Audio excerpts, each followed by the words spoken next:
Welcome, everybody. My name is Denise Parker, Internships and Careers Director for National College Resources Foundation. As you know, we featured this wonderful series called How to Land My Dream Job. And it's just like that. We're trying to teach you how to get there. And part of that is being a professional and taking some really high risk, high stakes tests. So I think this is a good conversation we're going to have with our Casualty Actuarial Society. So but without further ado, I want to introduce our wonderful special guest, CAS. Go ahead and introduce yourselves. Starting. Hi, my name's Anna Bregenzer. I'm an actuary located in Seattle, Washington.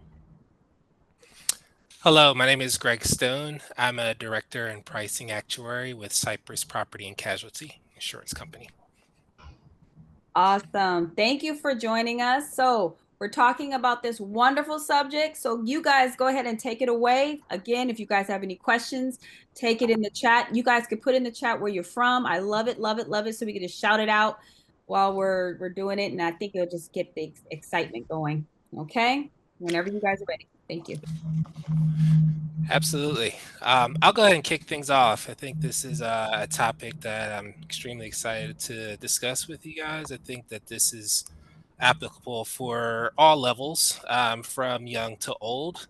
Obviously, we live in a world where we have some highly professional folks out here, some careers that are very rewarding and do require high stakes testing. So, um, before we get into the details, we'd like to at least get to know you a little better.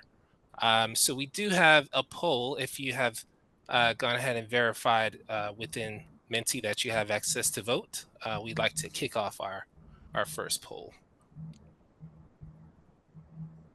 You guys can scan that QR code to start the poll. And there's also a link, I believe, in the chat to get the poll going.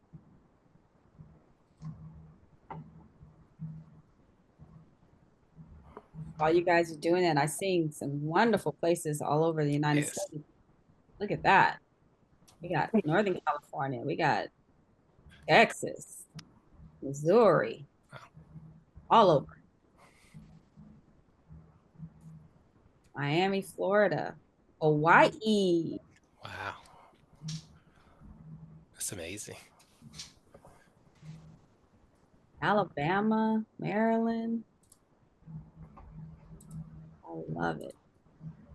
We are all survivors here. I heard that.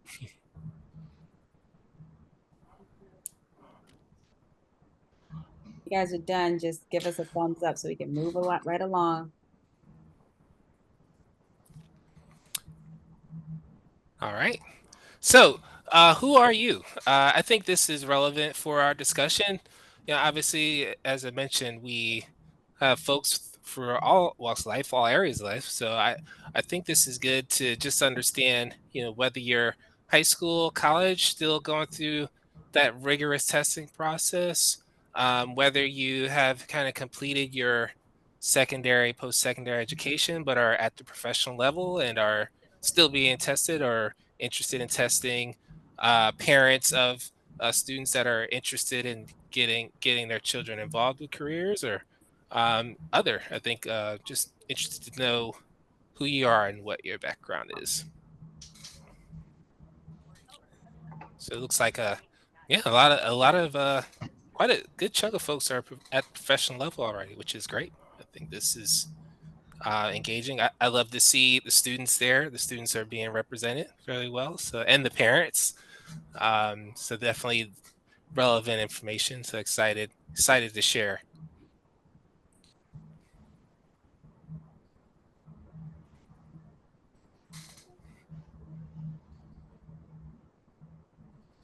Awesome. Looks like we have mostly everyone has voted. All right. And we'll just follow up with another poll. And this one, I believe, is going to be more of an open-ended one. So, what jobs are you aware of, or can you think of that actually require some type of certification or exam process? Interested to just kind of know what your thoughts are on what exists out there, who has to actually take exams.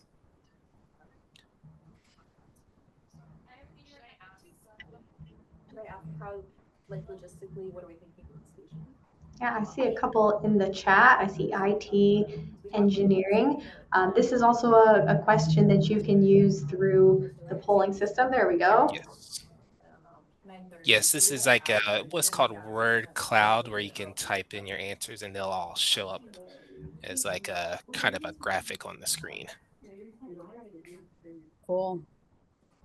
Look at that. As you guys are working, we're seeing it light up. That's awesome. Awesome. Doctor.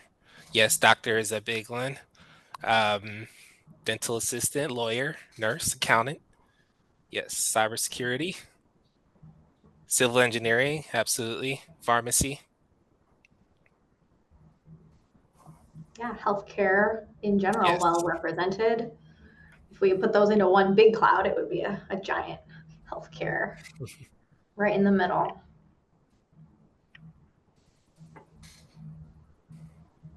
Yes, STEM jobs and government. Yep.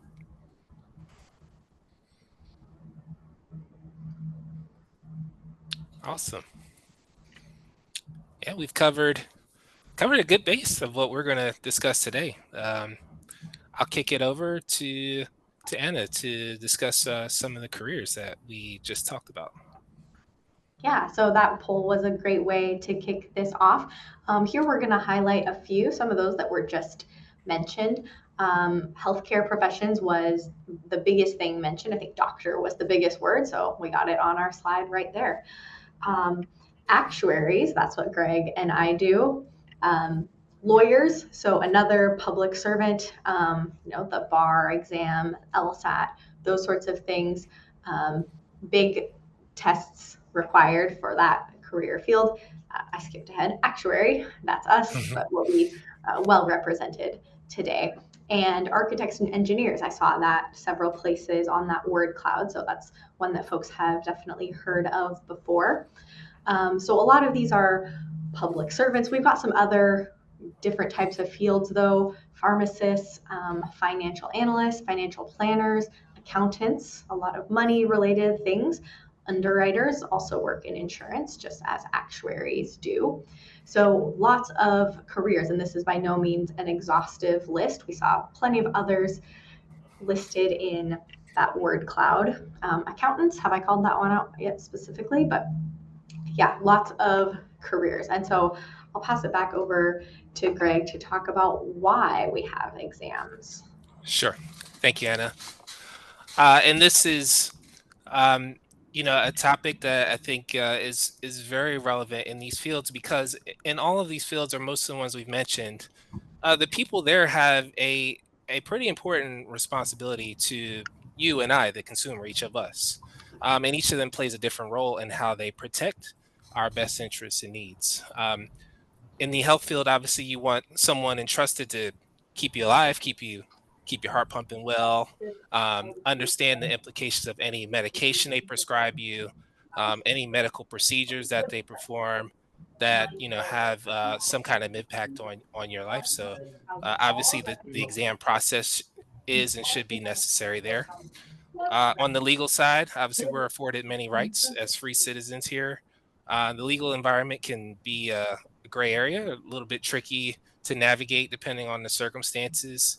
And you'd want someone to kind of understand those nuances and to be able to help you navigate that landscape to defend your rights successfully, right? So that exam process should be rigorous and kind of detailed and nuanced as well. For financial well-being, which is primarily in our space, the actuarial space, the accounting space, underwriting, and I can speak specifically in the actuarial space. We primarily work for insurance companies, and insurance as a financial product serves more or less as a backbone of our economy. It's not often talked about. Without insurance, many businesses couldn't operate confidently for fear of bankruptcy. Your home, a lot of people, their home is their greatest asset. If something catastrophic happens to your home, insurance can help you replace that home and kind of keep things running, right? So, insurance companies need to hire folks who are thoroughly tested on the details of statistics, probability, accounting, finance, and the environment in general, to be able to help navigate and to help the consumers, right? And then the last one is safety. And I think this one is pretty self-explanatory. Um, I often like to think about a building I love to visit when I go to Chicago, the Willis Tower or the Sears Tower, depending on where you're from. If you're from Chicago, you probably still call it the Sears. Every time I go in this building, I'm just amazed by it. It's a huge, giant building. It's several hundred floors. It's just a marvelous structure, and I often like think about how much time, dedication, planning, um, different execution phases were required to build this structure. So being an engineer or being in that field, highly technical in nature, several different parts to be able to manage building a sound structural building from start to finish. So obviously the exam process there should be rigorous as well, and to make sure that all the bases are covered. And I know, we kind of think about this exam process as a laborer. I mean, it starts when you're going through your schooling process, and we always associate taking exams with something difficult or painful, right? So every person has to ask themselves, once you get past that point, whether you graduate high school or college, is this really for me? And we can't answer that question for you per se. I mean, I think we can speak to our experiences specifically, and mine is a little bit unconventional. I went to when I went to college. I did not study actuarial science. I was a math major, and I really didn't know what I wanted to do with that. Like I think like I kind of wanted to be a teacher, or I wanted to do something with math, but I just wasn't sure. And so when I learned about the actuarial profession while in college, and I learned that there was like a series of exams outside of college, and I just said, there's no way I'd take more tests than I need to already. Like that's insane, right? And ultimately I was led back to it because the career at hand, like it aligned with my skill sets. And so the exam process, once I understood why it existed, I think that helped me to make that decision. Um, and I'd love to hear uh, Anna about your thoughts about this, and how you feel about the exam process. Yeah, my path is kind of the opposite of yours. I learned about the career first. So I always liked math, and I learned about what an actuary is from a poster in my high school classroom. At that time, I had no idea about the exams. I just knew that it was a math related career that sounded like a good fit for me. So I started pursuing that in college without a full understanding of the exam process. But actually, it worked out okay for me because I didn't ever mind taking standardized tests. I get some test anxiety and get nervous during standardized test day or when we had a test at school, but I always performed fairly well on those. And so once I learned about the exams, I just thought, okay, well, that's part of it. That'll be no problem. Let's go for it. It was a longer road than I had anticipated initially, but turned out to be a good fit for me. Absolutely. That's great to hear. We see those kinds of stories a lot in our profession. Folks who are even career changers that kind of join in, and we all adapt to the exam process. Um, so with that, I think we want to turn it back to you guys, just to as we've kind of talked about our whys, or what's important to us. Really, just want to get your thoughts or engage with you on what do you think, like, you would prioritize when you want to choose a career. I mean, we all have our whys or our different reasons. Yeah, and there's a couple here that I think are the pertinent ones. Obviously, the financial, the money. We're all about the money, right? Um, Aside from that, just what is the impact? Some folks just love, maybe there's a specific career that appeals to your interest and how it impacts our community. Maybe there's a certain skill set or a strength that you could see yourself fitting into. Maybe it's just a challenge of something that you wanted to learn this new skill, and this is something that drives you to learn it. What really is it? What is your why?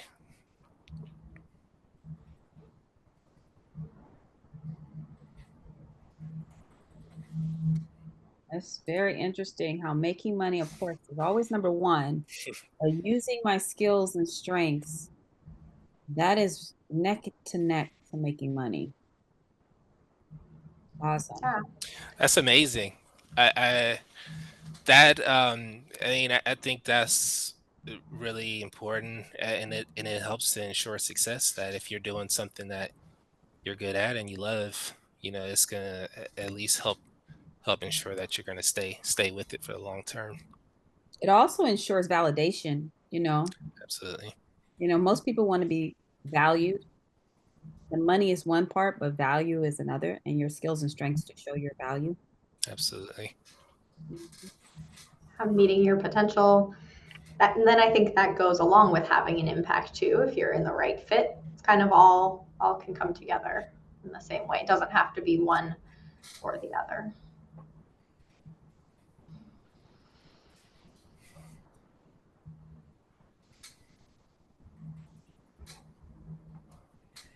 All right, well, thanks for weighing in on that poll. It's always interesting, like we said, to hear what our audience has to say about that. So just expanding, we only offered 5 options in that poll, but thinking about your why is going to be really important as you embark on the path to a high stakes testing career.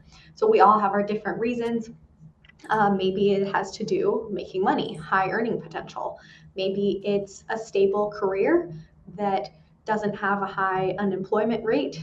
It's something that's always going to be sought, in demand by societies, as Greg was showing, for health, infrastructure, finances, all those sorts of fields. Other people are more internally motivated, so maybe proving their expertise, climbing the ladder, reaching the C-suite. These types of careers can be a path if that is more of your motivator. Another time, maybe one credential leads to many different career paths. So, for example, I would say most CFOs or chief financial officers that I have met in my career have a CPA, are certified public accountants. So just because you choose to pursue a career as an accountant, a CPA, maybe that opens more doors to you down the road. Um, I'll speak to my experience as an actuary. It's a career where you can earn while you learn. So I chose not to go to grad school because that's something that some actuaries choose to do, but it's not required. So I chose to start working, but pursue my credential while I was working.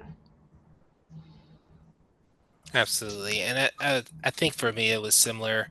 Um, I think I was a kind of a mix of these. Definitely the earning potential. You always see the kind of the list of the best professions every year to come out, and actuary was always on that list. Um, and like everyone that I had personally known or met that was an actuary, was at some like high level or important level within their organization. So that kind of piece of it always appealed to me.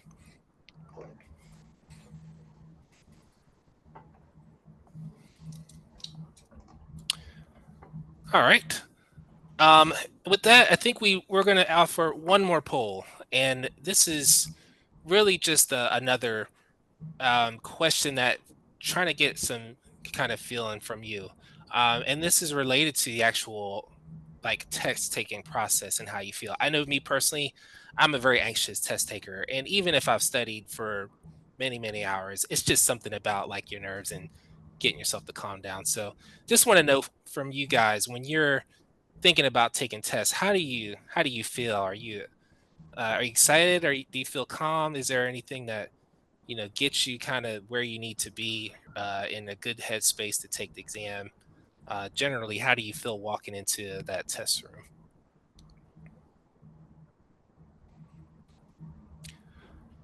Yep. So the anxious, nervous. Yes. Overthinking, dread, excited, stressed, sweaty, um, second guessing.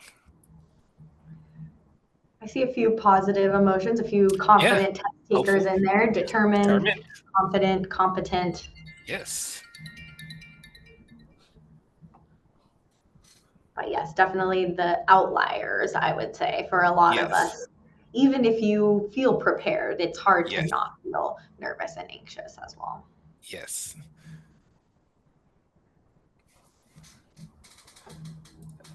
And maybe some all of the above. Someone said present. I like that kind of feeling grounded Yes. when you get there. It's you in the paper. Absolutely.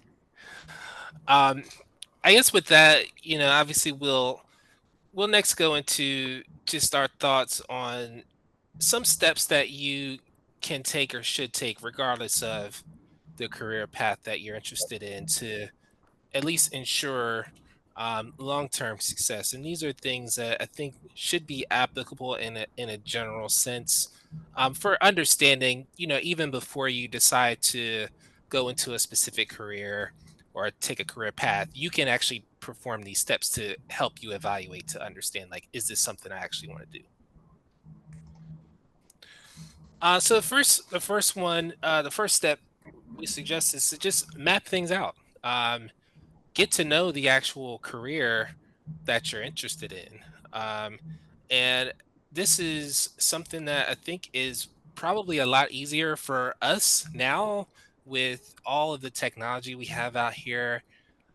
We have AI and Chat GPT that can help give us loads of information, like at the click of a button. We have great resource, you know, websites, like the NCRF, that can help us kind of understand, these different opportunities and what's out there. So really just mapping out, like, what, if you want to be a doctor and a specific type of doctor, what does that career path look like? What are the opportunities out there for schooling? How many exams do you have to take? What is that process like? And how does that kind of fit with your journey? Do you earn more money as you advance? How much of a time commitment is it? And these are important steps to at least just consider, right? The second thing is, if you know someone, or even if you don't know someone, there are other resources out here to connect with people who are already in the profession that you're interested in. As an actuary, I loved, just chatting with students or potential actuarial candidates, just about my day to day and what I do for a living, just to share my experience. And you'd be surprised how many, like, folks out here who are, like, at the places or where you want to be, would just love to share, or just have a cup of coffee. Like, I think that getting that experience from them directly is a little bit different than just going on the internet and finding some general details, because everyone's experience is different. And you might get some insights from someone who does it that kind of sparks something in your brain that, like, helps you create that why, right? So I would say, do not, just finding all the information on the internet is probably not ideal. um, Connect with someone, and this is a way for you to just reach out and maybe develop a resource or a connection within that field. So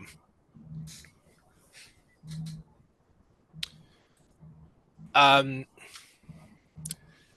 second step is, do your research. And um as I mentioned earlier, this is part of the work, right? So even though you have tools like, Chat gpc that can assist you to find this information, um, go ahead and explore yourself. If you have, like, a list of schools that you've always found interest, see if that school offers a major or a related major to your career path.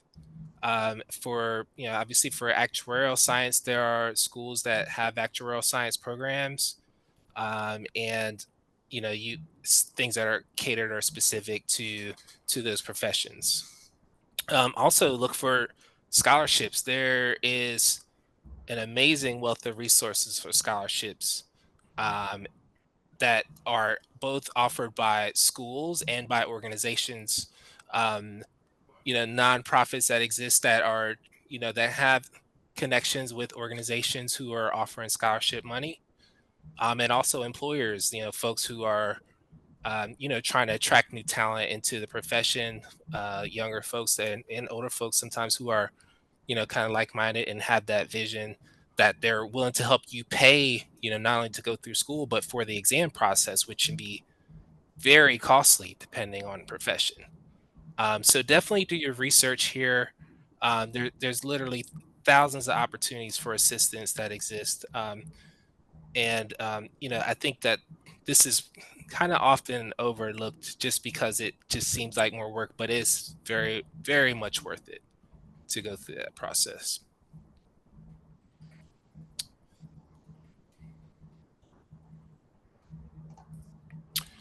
And third tip, this one I feel like I probably should have made this more of a priority when I was starting, because like now that I'm really deep into my career, I understand very much the importance of it, and that is make connections. Your tribe exists out here depending on what you want to do.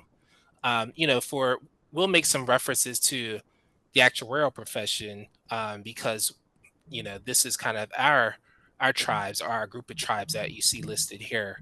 um, but obviously, like within, if you want to be a doctor or a lawyer, I'm sure there are clubs that exist. You might have clubs on campus at your university, where you're pursuing a certain career.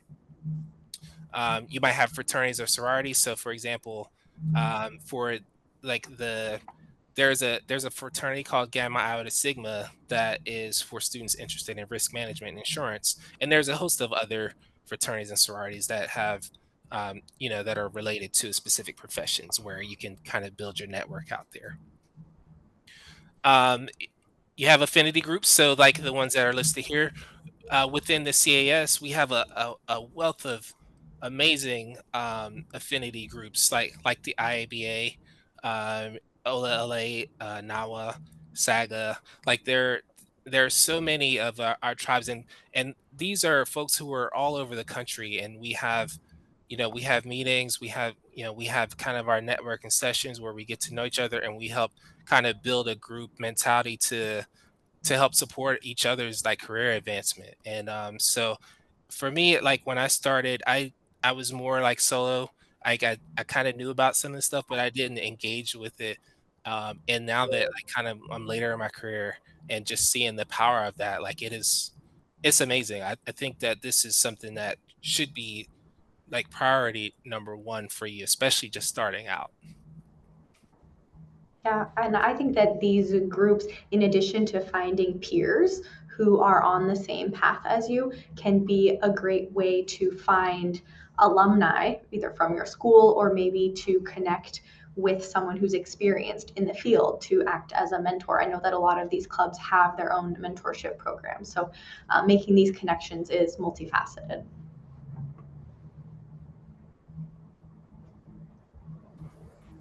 Absolutely.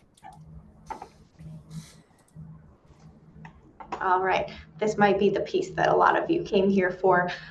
We have 6 tips for you on studying for high stakes exams. Number 1, learn your learning style. So there's 4 types of learning styles you might have heard of: visual, auditory, reading and writing, or kinesthetic, doing things hands-on, learning by doing. If you are able to think about that and harness your own optimal type of learning style, that can make a huge difference for your productivity when you're studying, how much you're able to retain, and it can be a real game changer for trying to study for exams like this. So I think there's quizzes you can take online, you can ask your friends, teachers, those sorts of things. Do you study best in a group or individually? That can make a big difference in your study style as well. So think about that. Do you like working with others, or are you better on your own? And then another one that's really been key for myself in my journey studying for exams is when and where do I study the best? So I know for me, I'm much fresher in the morning. So I would try to rearrange my day so that I can get my study time in the morning, because I know that after a full day of work, by the end of the day, my brain is mush. I can't focus. I'm just tired, and I don't want to try to be productive. So do what's going to be easiest for you. Work with yourself rather than against yourself. And then the setting as well as the time. So are you best in a quiet library, a noisy coffee shop, having that ambient noise, or somewhere else? Maybe it's your couch. Finding that place for you. Absolutely. And I'd say too, as you go through your journey, some of these become adaptive. So you might, early on, you might have a certain style, learning style that kind of appeals, and then, life changes and, things happen where you have to adapt. So I think this is really a key point, is understanding what fits best for your situation. Um, the second tip I want to go into detail on is really about um, the planning part, and for maybe like 1% of the population, we can kind of wake up a few weeks before an exam starts, churn through a manual, and crank out a pass, right? But for the majority of us out here, planning is everything. And so with that, start early, start earlier than you think you need to start. And when you start early, it kind of gives you an advantage of mapping things out and saying, okay, how much time do I really need to put in the time, right? So let's say you have an exam that will take 200 hours. You can go ahead and map out like what your days will look like. So, okay, knowing like, okay, I have 3 hours a day to study. Roughly how soon before the exam should I start? And you create that plan ahead of time. That's going to help alleviate so much of the stress that you feel leading up to the exam time. Um, and really just, I think that the key thing there is just to set like small goals, right? So maybe you start by just saying, okay, I'm going to set a goal to stick to my study plan for week one, right? And then kind of have those checkpoints to say, okay, am I sticking there? And have not just an hours goal, but like a lesson or a plan goal. So I want to get through these 5 lessons this week. Did I stick to my lesson goal? Did I stick to my hours goal? And just setting those small goals along the way will really take a big thing or something that looks massive and break it down into small chunks to help you succeed. Yeah. Tip number 3 that we have closely related to number 2, but dedicate time and manage it carefully. So Greg was talking about thinking about if you need 200 hours, how are you going to break that up over 3 months or 6 months or whatever the time frame is? And for me, something that's always been important was planning in time for fun stuff. I didn't want to miss out on hanging out with my friends on the weekend. I didn't want to miss out on a birthday party, that sort of thing. So, how can I meet my study goals and also have my social life and get it all done? That's where the planning really comes in. Committing to one goal each week or whatever time frame it is, trying to meet those smaller goals, like Greg was saying. Um, if you fall behind, that's going to happen. How are you going to make that up? Maybe I can add in 1 more hour each day or something like that to get back on track. And then this comes back to tip number 1, thinking about your learning style. So using that, blocking out time of the day when you're most productive and trying to stay on schedule that way. So working with your style rather than against it. Absolutely.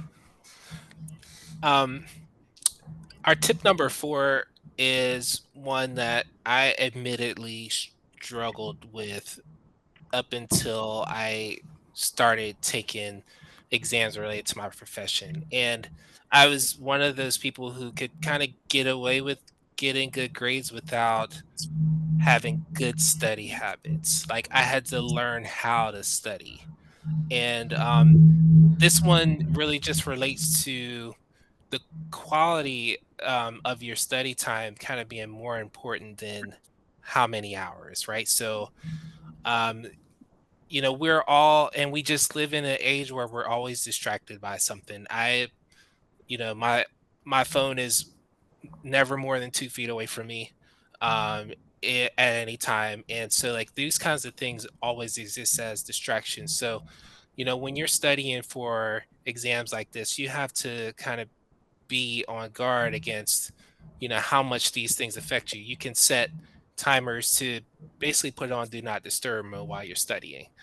Um, with your family, your friends, they don't really understand the importance of, you know, these exams always, and will, interrupt you with questions or things that they need. And sometimes you do have to set those boundaries there to make sure you're staying on task with things.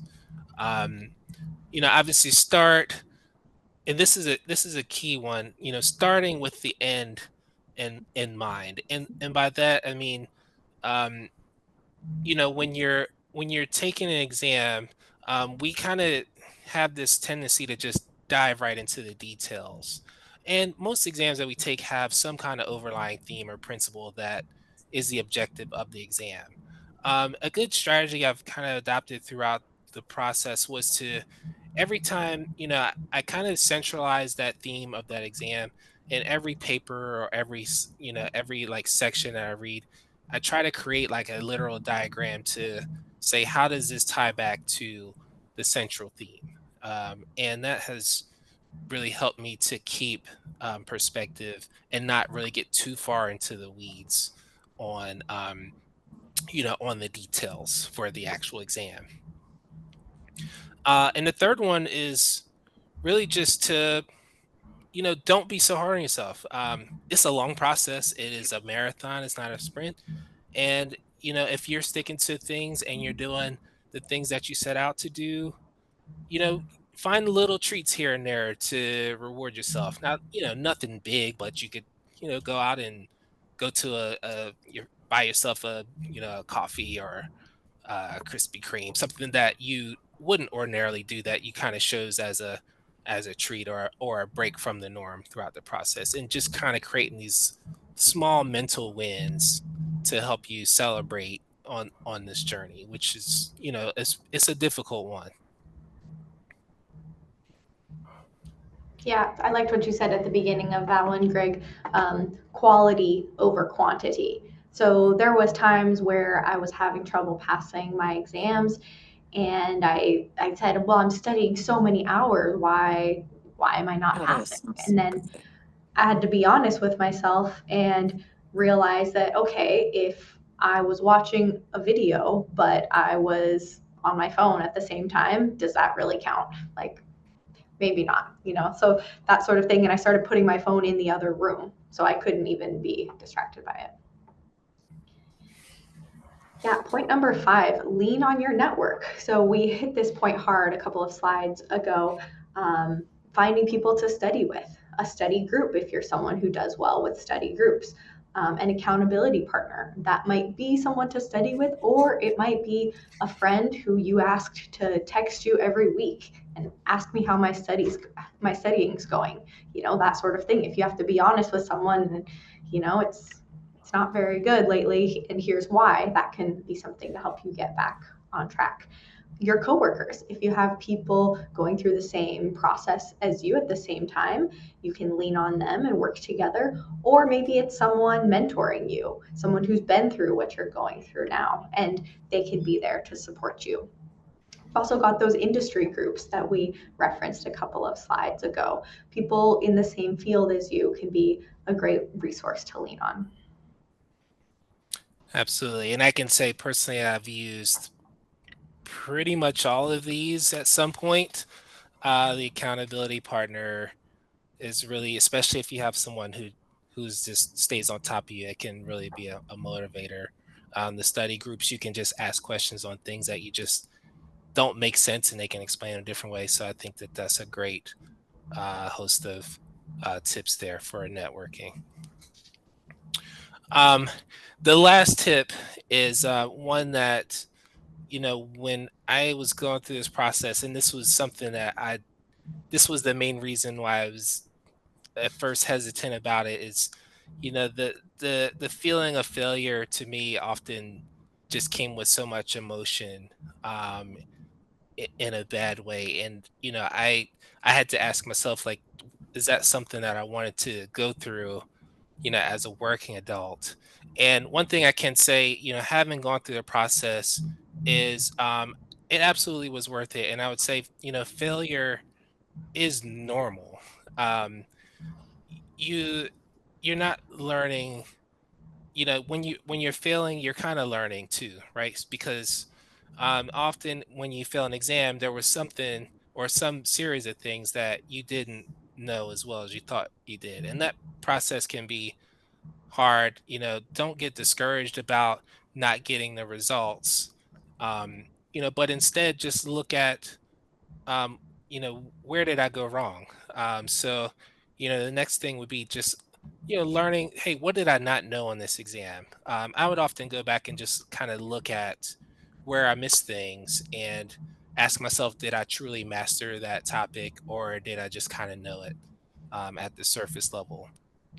Um, so definitely, learn what you don't know from it. You can't take back the result. All you can do is move forward with it, and go ahead and retest, right? With the understanding that kind of you're not gonna do what you did for that last section. Like, I took it personally when I like, especially when I did poorly on certain sections, that I was going to know every detail on that section the next time. So, definitely can use that for motivation, and just how to get better for the next attempt.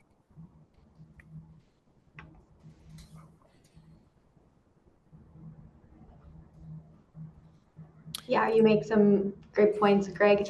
And I will say very few make it through a whole process like this without any failure. I had plenty of my own.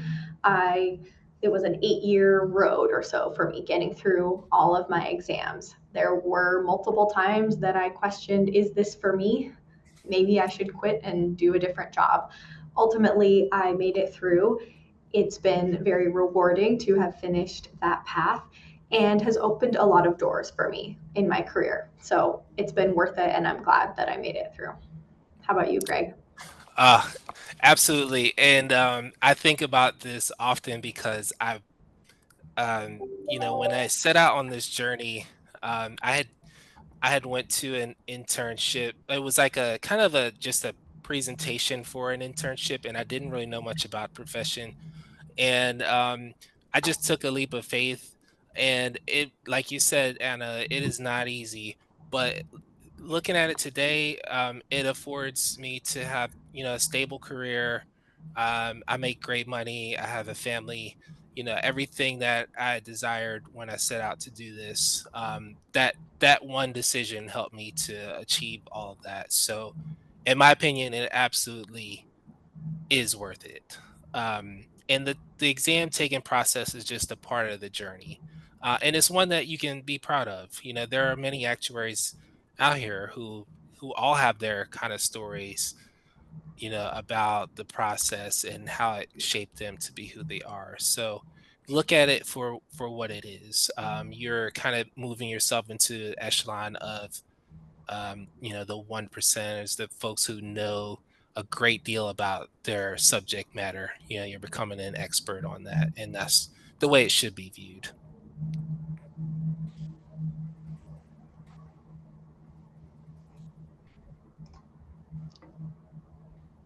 All right, well, thanks everyone for joining us today.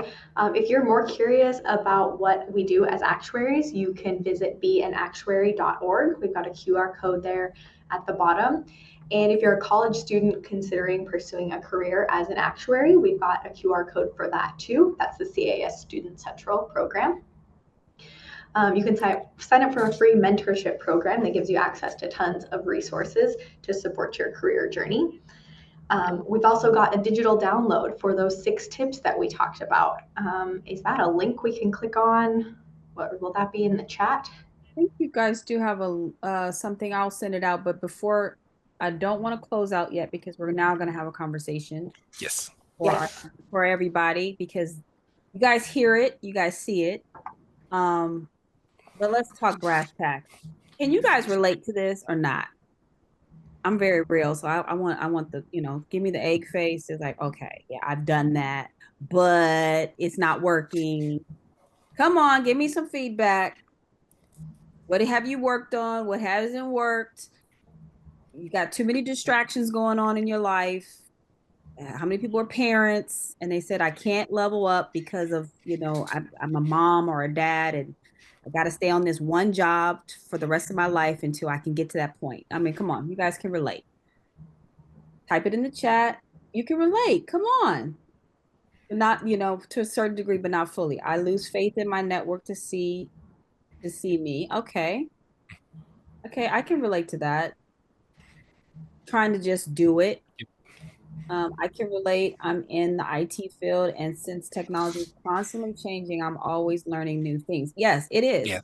Your field is always going to be changing, especially if you're in professions like what we mentioned. Those fields are always constantly changing.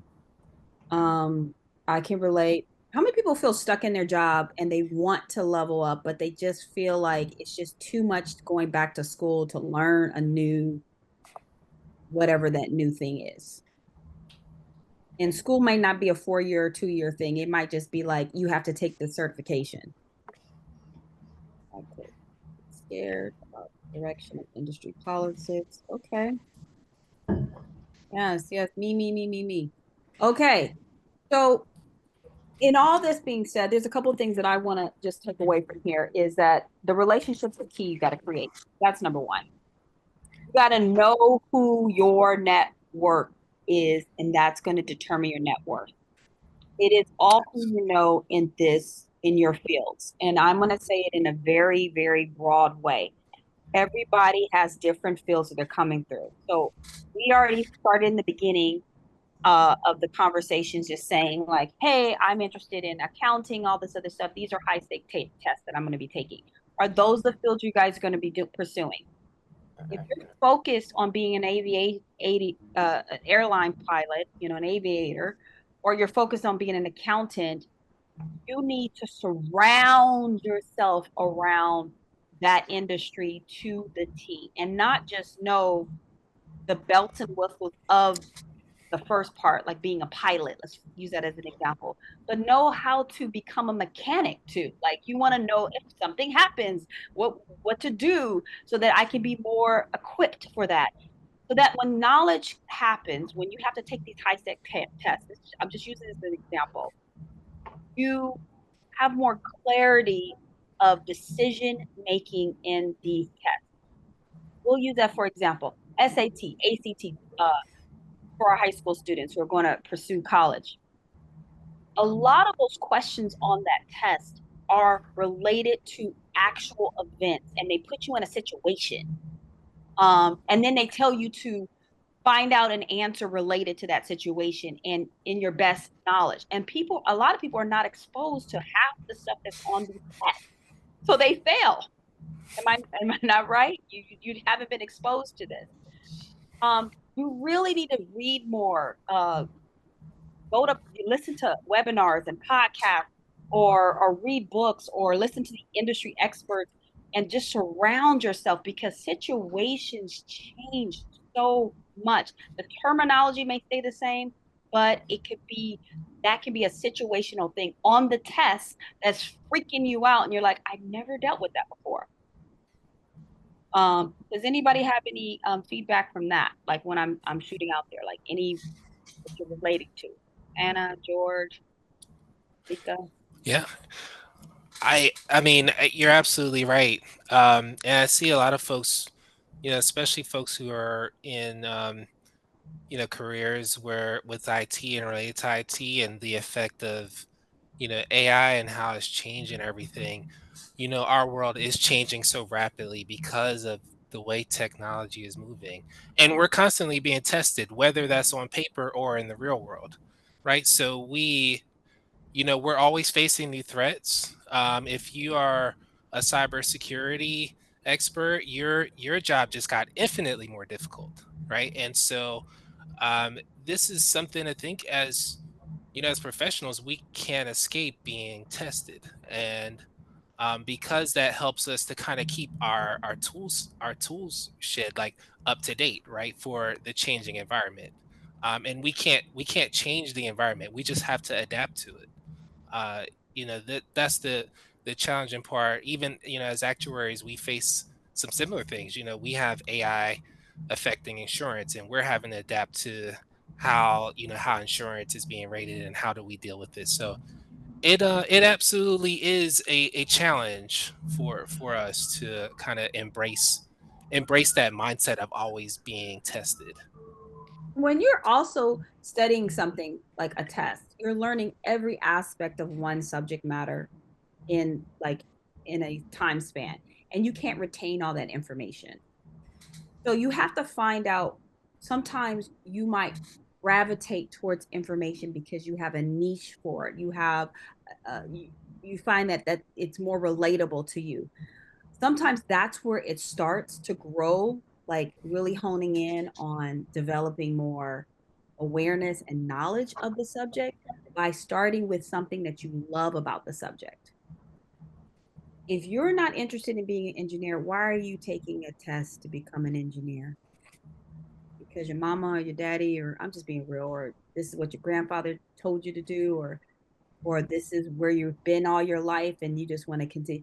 Really find that passionate. If you're of a certain age bracket where you can make the decisions for your own, it is, and you're trying to take a leap, it's time to explore different options before you start investing more into studying for a field or in an industry that you are really have no sense of interest.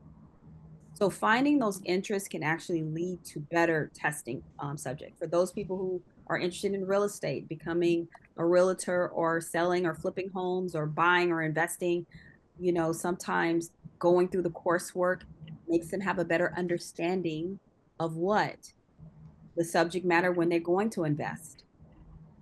So they don't necessarily have to become a realtor, but they definitely want to go through the exam. So just in case somebody tries to do a deal with them and they don't want to, they want to be able to know the verbiage, the lingo.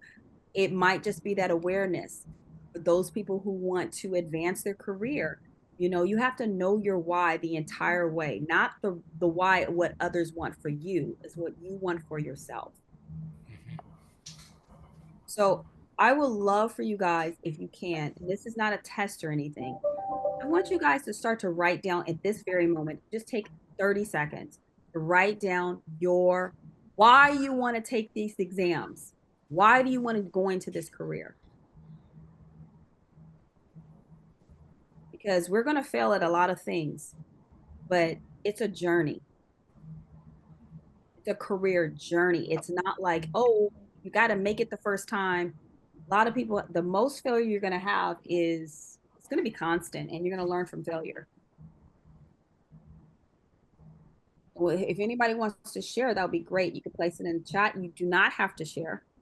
It's not obligated, but I want you guys to feel like you came away and you started to know, I know my why. And can you go back to that one slide about the steps? I think that step slide would be great.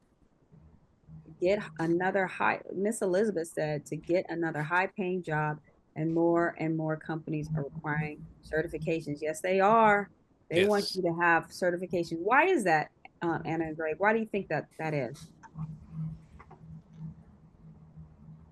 I think there's so much talent out there. There's so many people out there. So they need some sort of way to weed people out, and prove that people know what job they're applying for. Right? Anyone can apply for these jobs, but they want to make sure that they're getting the right people in the door. Someone who's done that legwork before they even show up. Mhm. Mhm. Agree. Yeah, the competition is definitely increasing.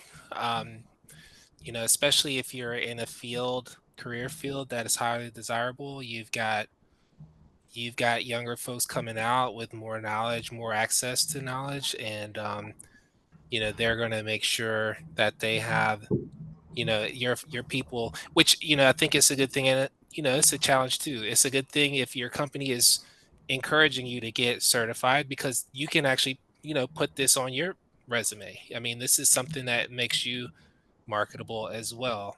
And that kind of demonstrates that you're aware of like the current environment and how things are operating in your field.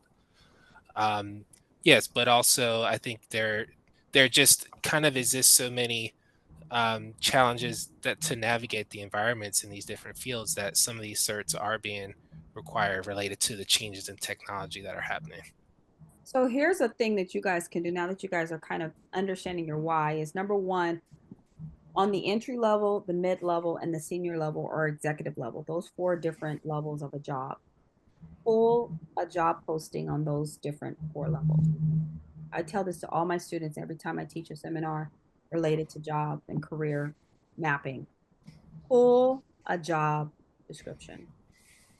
Once you pull a job description, you'll see the qualifications and requirements. It'll tell you the tests that are required. It will tell you the level of experience required. And that's your plan.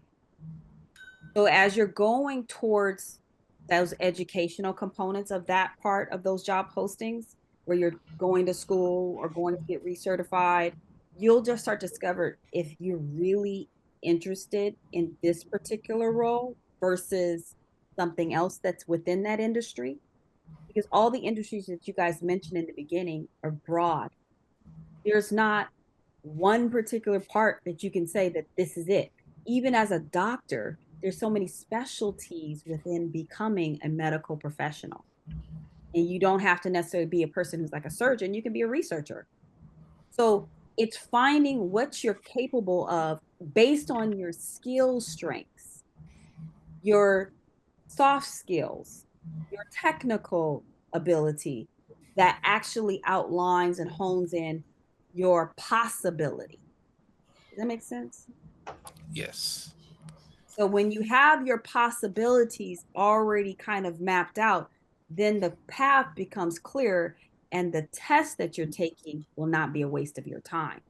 You'll go with the gazelle intents of how you learn, whether you do it visually, auditorially, you read, you write, you come to a webinar, you join a group, you find people, you start finding people just like you who learn the same way, and you want to surround yourself around those people. It may not be who you know, it's like what you know.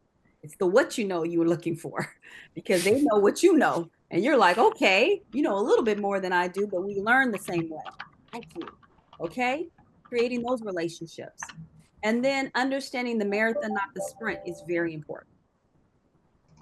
You don't have to get there by tomorrow. You just have to get there. It's progress, process of the progress, not perfection.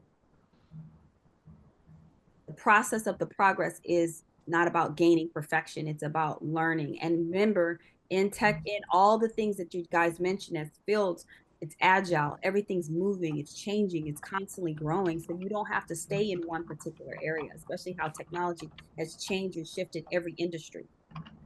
Um, and then mapping out the the intentionality of blocking out that time, that weekly blow. I think that's number three should be number one. I think that's everybody's problem, right? Raise your hand if you're sure. It's everybody's problem. It's like I want to go, but I have to get on the road, and it takes me an hour to get to here, and then there's so many Yes. different other excuses. And then the best thing that I can say to you guys is um, the failure into opportunity. That's just don't even look at failure. Just say I'm learning experiences. You can actually put learning experiences on your resume. What did you learn from it? When companies are interviewing you, that's also part of high stake testing. Sometimes for technical roles, they ask you questions on the spot that might require you to code or to give an example of, or to problem solve right then and there. You need to be prepared for that. Can you give an example? Not just because you want to level up and get better paying job. Who cares about that? Everybody wants that. I want to get paid for more than what I do. Can you give me an example of those things that, you know, are mentioning in within what we do here? How can you solve this problem? Most people don't know there are two communicative styles. They may be more visual and they need to can I show it to you? And as an interviewer, I'm like, this person wants to show me exactly what they're talking about. I like this person. This is probably somebody who can be a leader one day. In this, don't overlook these 1 to 6 steps because the basics are everything in leveling up. Okay. Before we close out, does anybody have any comments? Just something that's really quick. You have like 15 seconds or less than 30 seconds to kind of bring awareness to this. Any questions?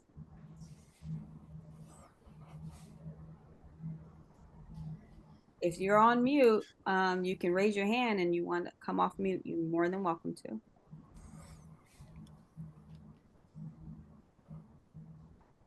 And I would love for you guys to go to the last slide so they can get that last information again so that we can make sure there's a chance. And then I'm going to put in the chat our survey of information. If you guys want to learn more, we have tons of resources and I'm definitely going to send you we have a Grow with Google certificate of completion courses. It's not guaranteed to get you any job. It's just to get your skill set a lot better. We have some healthcare, human anatomy courses for those who are interested in medical term. We have cybersecurity. We have apprenticeship programs within that and AI, digital marketing.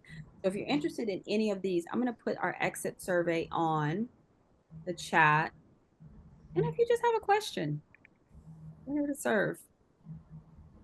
Give me a second. I'm fumbling here. There you go. This survey is in the chat right now.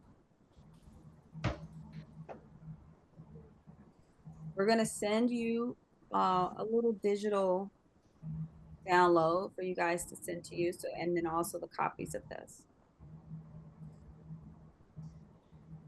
If you guys don't have any further questions, thank you for joining us.